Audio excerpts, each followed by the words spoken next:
ఏంటి రాజకీయంగానే? ఆయన genuine efficient. Okay.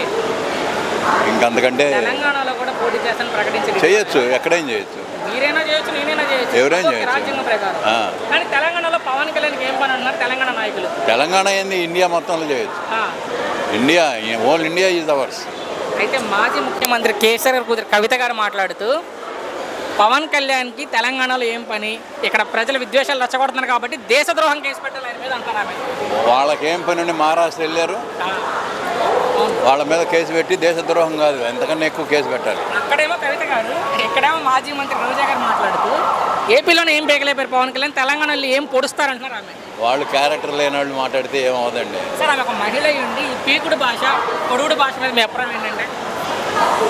దానికి ఏముంది, మాటలతో సరిపోదు అంతే, అన్నీ సరే. వాళ్ళ గురించి అసలు క్షణం కూడా ఆలోచన. సో మీరు ఏమనుకుంటున్నారు ఆయన రాజకీయ భవిష్యత్తు ఎలా ఉండబోతుంది తెలంగాణలో కావచ్చు, ఏపీలో కావచ్చు అంటే? బాగుంటుందండి. ఓకే, బాగుంటుంది. ఆయన క్యారెక్టర్ జెన్యూన్. ఓకే, అంతే, అది ఒకటి. చివరిగా సార్, నిన్న ఆయన ఒక అభిమానిని పరామర్శించారు.